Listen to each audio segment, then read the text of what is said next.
Good morning, students. Welcome back to the new session of learning in this lockdown period. This is your business studies classes of class 11, and we are doing the topic called business services. Okay, तो हमने last video में देखा कि बहुत सारे types different types of business services होते हैं और हम उसमें से पहला है बैंकिंग सर्विसेज. तो we are doing banking services. Okay, और हम लोग देख रहे हैं कि बैंकिंग सर्विसेज में हमने देखा था लास्ट वीडियो में टाइप्स ऑफ अकाउंट्स, कौन कौन से अकाउंट्स होते हैं.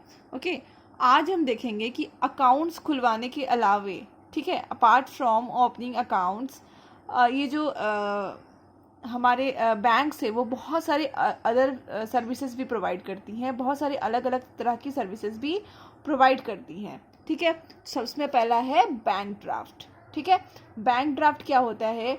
सपोज एक बैंक का फंड होता है दूसरे बैंक के साथ बेसिकली. ठीक है, तो वो क्या करती है, सेकेंड बैंक को ऑर्डर करती है कि जिस भी इंडिविजुअल का नाम होता है बैंक ड्राफ्ट में, उसको सर्टन अमाउंट पे करना है. तो एक फॉर्म की तरह आता है, मतलब just like a cheque. Okay, cheque की तरह ही आता है जिसमें कि जिस भी पर्सन को ट्रांसफ़र करना है पैसा, उसमें उसका नाम लिखा रहता है और वो एक बैंक से दूसरे बैंक को ट्रांसफ़र कर दिया जाता है. ठीक है, उसमें सब सारा कुछ भर करके. It is just like money can be remitted from one person to another. ठीक है, ये एक इंस्ट्रूमेंट की तरह एक्ट करती है जिसको हम लोग यूज़ करके एक पर्सन से दूसरे पर्सन पे, जैसे मनी ऑर्डर कैसे होता था, जस्ट लाइक दैट. ओके, बस यहाँ पे क्या होता है, obtained from one bank and after deposited the required amount in the bank. ठीक है, और इस सारे काम के लिए जो बैंक क्या करती है, थोड़ा कमीशन ये करती है, चार्ज करती है for issuing bank draft. Okay, तो क्या करती है, bank charges certain amount of commission for issuing bank draft. Okay, basically यहाँ पे ये चीज़ें हैं. दूसरा है बैंकर्स चेक. जो हम लोग चेक नॉर्मली सटनली फाड़ करके देखते हैं, चेक देते हैं ना, इशू करते हैं. यहाँ पे बैंकर्स चेक में या फिर पे ऑर्डर में उसकी हम लोग बात कर रहे हैं. This is a document which instruct a bank to pay a certain amount to a third party. Okay, ये क्या होता है, बैंक जो हमने चेक देखते हैं वो एक इंस्ट्रूमेंट है जहाँ पे इंस्ट्रक्शंस लिखे रहते हैं कि इतना अमाउंट आपको इतना इस पर्सन को देने हैं. Okay, so it is the instructions to pay a certain sum of money to the third party. okay, तो अब नेक्स्ट देखेंगे, इसके बदले भी जो बैंक्स है कुछ कमीशन चार्ज करती हैं इस फैसिलिटी को देने के लिए. Then next is bank overdraft. Bank overdraft में क्या होता है, ये जनरली आपका करंट अकाउंट में, जिनके पास करंट अकाउंट होता है उनको ये फैसिलिटी बैंक प्रोवाइड कराती है.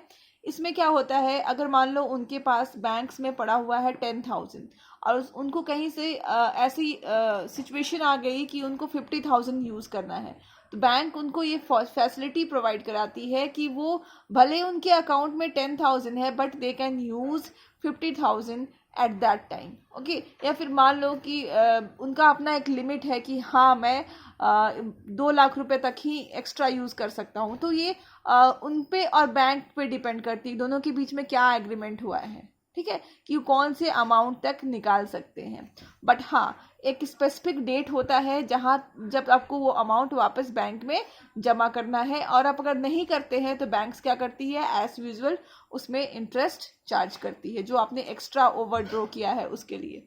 Okay, now the next is cash credit. Okay, under this arrangement the borrower is allowed to withdraw certain limit against security. ये हम लोग हमेशा करते हैं. कैश क्रेडिट सबको पता है, जो हम लोग एटीएम जाते हैं और पैसा विड्रॉ करते हैं. ठीक है, तो हम लोग एक दिन में कितना विड्रॉ कर सकते हैं, 20,000. ये उसकी बात कर रही है cash credit. Okay, so this is basically talking about the sums which we withdraw against our security which is deposited in the bank. मतलब हमारे बैंक्स में कुछ पैसा डिपॉजिटेड है, हम लोग उसके अगेंस्ट में कुछ विड्रॉ कर लेते हैं. ठीक है, या तो हम आज तो एटीएम से करते हैं, बट पहले हम लोग कैसे करते थे, बैंक्स जाते थे, एक पे स्लिप भरते थे एंड क्या होता था, हमें वो मिल जाता था. ठीक है, पैसा मिल जाता था. तो दैट इज़ बेसिकली, बट वहाँ भी एक लिमिट है. ऐसा नहीं कि आप 5 lakhs अगर रखे हो बैंक में तो एक ही दिन में 5 lakhs नहीं निकाल सकते. There is certain limit to withdraw.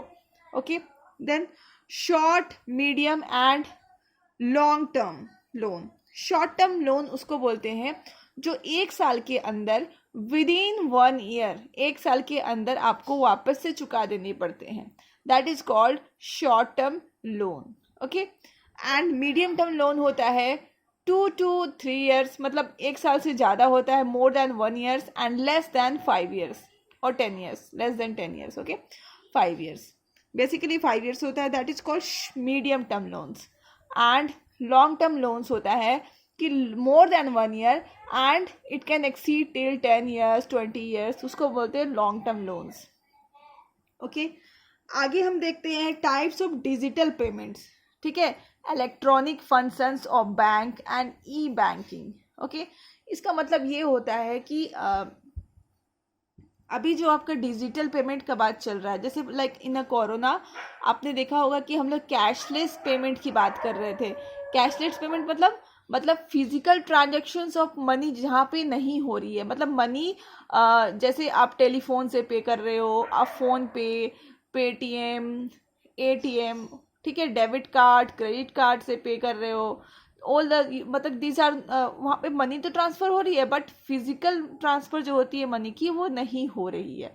ठीक है, तो that is called digital payment या फिर इलेक्ट्रॉनिक पेमेंट या फिर ई पेमेंट, ई बैंकिंग। ओके, तो यहाँ लिखा है डिजिटल और electronic payment is a system of making online payment without involving physical exchange of money. बिना फिजिकल मनी का मूवमेंट, बिना फिजिकली मनी का मूवमेंट किए अगर हम कुछ ऐसा एक्सचेंज करते हैं, ऐसा पेमेंट करते हैं, तो उसको हम क्या बोलते हैं, digital payment. The money is transferred from account of payer to the account of receiver through internet. Internet के थ्रू जो मनी है वो ट्रांसफ़र हो जाता है from the account of receiver to the account of payer, मतलब जो देने वाला है उसके अकाउंट से कट जाएगा एंड जो लेने वाला है उसके अकाउंट में अपने आप डिपॉजिट हो जाता है। Okay, different methods of digital payments, बहुत सारी अलग अलग मेथड्स है डिजिटल पेमेंट्स के। ठीक है, तो जो बैंक्स प्रोवाइड कराती है वो है debit card, credit card, NEFT। Most of the time आपको NEFT and RTGS and ATM, ये तीनों बहुत ही इंपॉर्टेंट है। ओके, इनके फुल फॉर्म्स भी आते हैं।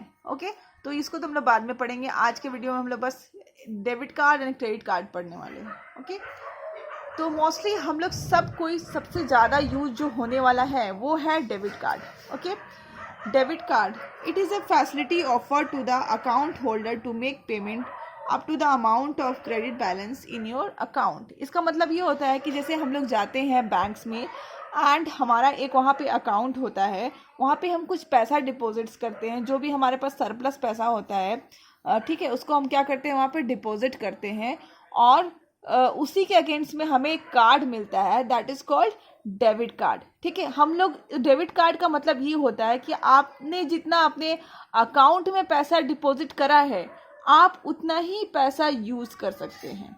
Okay, generally the point of sale terminals are located which are electronically tied to the bank computer. हाँ, तो मैं क्या बता रही थी, आप उतना ही पैसा यूज़ कर सकते हैं जितना आपने बैंक्स में डिपॉजिट करा है। तो मोस्ट ऑफ द टाइम क्या होता है, आप जाते हैं शॉपिंग सेंटर, तो उस शॉपिंग सेंटर के पहले से ही बैंक्स के साथ टाई अप्स होती हैं कि ठीक है, लोग आपके यहाँ पे आएंगे और कार्ड स्वाइप करके पेमेंट करेंगे। ठीक है, तो बैंक्स भी ये फैसिलिटी प्रोवाइड कराती हैं एंड शॉपिंग सेंटर्स भी फैसिलिटी प्रोवाइड कराती हैं, और हम लोग क्या करते हैं अपने डेबिट कार्ड के थ्रू जो पेमेंट करते हैं।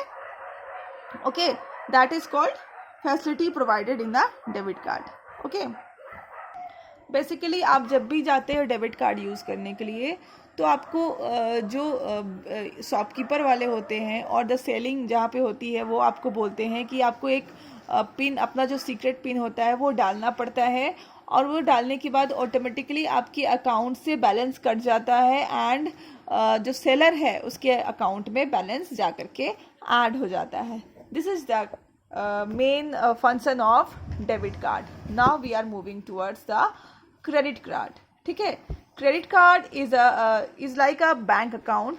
ठीक है, क्रेडिट कार्ड भी एक बैंक अकाउंट की तरह है, लेकिन वहाँ पे आपके बैंक अकाउंट में कोई भी बैलेंस नहीं होता है, like in a debit card आपके अकाउंट में कुछ बैलेंस होते हैं, but in a credit card आपके अकाउंट में कोई भी बैलेंस नहीं होता है, ठीक है। It enables the card holder to overdue facility up to the fix limit depending upon the creditworthiness of the party, ठीक है। क्रेडिट वर्थिनेस का मतलब होता है कि लोगों की कैपेसिटी देखी जाती है, कौन सी जॉब कर रहे हैं वो, और उसी हिसाब से तय किया जाता है कि इसको कितना परमिशन दी जाए, ठीक है। Suppose you are in a very good job, अगर आप बहुत अच्छा स्टेटस है आपका, बहुत अच्छी जॉब है आपकी, तो आपको हो सकता है फैसिलिटी मिल जाए कि आपके अकाउंट में भले भी कोई बैलेंस नहीं है, बट आप 5 लाख रुपए तक खर्च कर सकते हो।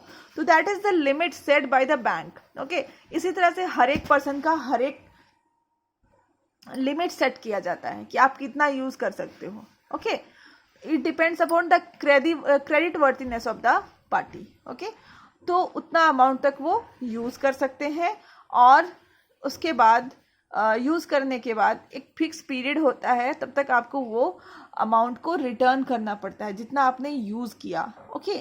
और अगर आप रिटर्न नहीं कर पाते हो उस टाइम पॉइंट तक, उस पीरियड तक, देन आपको उसके ऊपर इंटरेस्ट देना पड़ता है, ओके। तो क्रेडिट कार्ड आप बोल सकते हो it is a substitute of a cash, ठीक है, कैश का एक सब्स्टिट्यूट है। And another thing that you can say that it is a plastic money, ठीक है। इसको क्या है, ये प्लास्टिक मनी है, ठीक है, इसको प्लास्टिक मनी भी बोला जाता है। So that's all in today's video. Tomorrow we will go through all this points, okay. Till then keep learning and stay safe. Thank you.